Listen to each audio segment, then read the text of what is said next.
Data manipulation. Interceptors context. Interceptors are called during the persistence operations. Because of this, performing other persistence operations inside the interceptor is undesired. In some cases, calling save or remove methods inside the interceptor can lead to a recursion. This can be resolved with the context item. Using context item, you can register models for certain operations, check the model's state, and even pass the objects between the interceptors.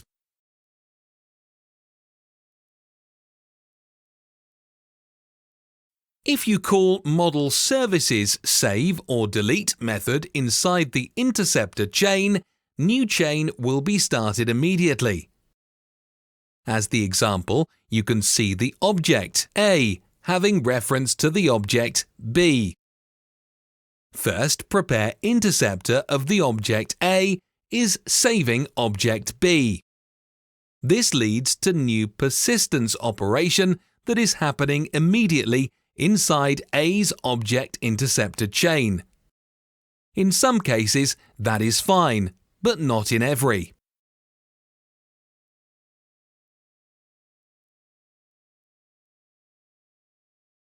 The proper way of doing it, using contexts method, register element for, and passing the element with an operation.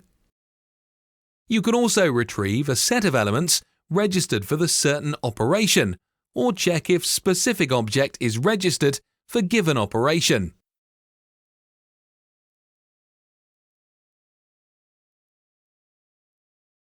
Using contexts register element for method, your item will be put in the queue. Once current interceptor chain is done, item from the queue will be picked up and the requested operation will be executed.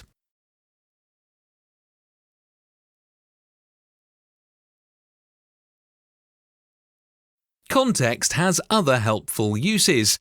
One of each is checking the state of the item. You can check if item is new, so it has no primary key. If item exists, so there is a primary key and related entry in the database. Or was item removed? There is a primary key, but no such entry in the database.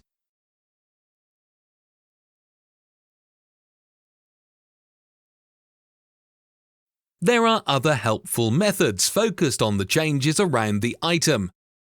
Was it modified? Means is it new or having changed attributes. Was certain attribute modified? Means is it new or attribute value was changed.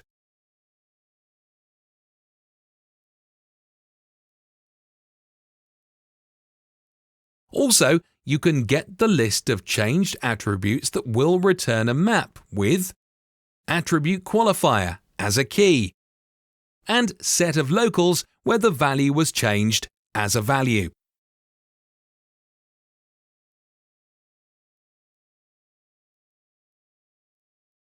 Interceptor context can be treated as the cache storage for passing the objects further down the interceptor chain. As you remember, both prepare and validate interceptors are working during item's save. Data put inside the cache by the prepare interceptor will be available for the validate interceptor, which is executed later.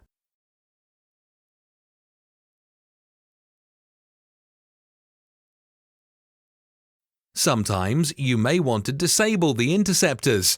There are a few options how you can do this. The first option is to disable all interceptors of the specific type. To do this, execute code in the local session view with parameters that configure disabled interceptors. Interceptors will be disabled only inside the execute in local view method.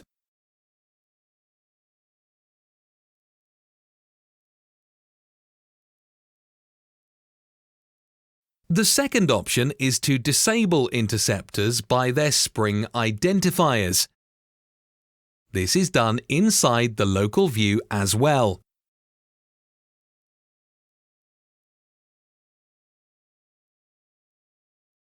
The last option is to disable specific unique attributes interceptor for specified type.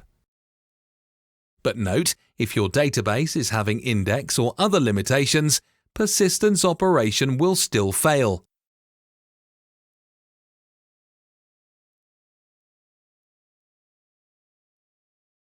Let's wrap it up. The item's persistence should take place outside the interceptor chain. Interceptor's context lets you to check the item's state. If you need to pass the objects further down the interceptor chain, use caching capabilities of the interceptor's context. You can disable the interceptor by type or spring identifier. That's it for the interceptor context.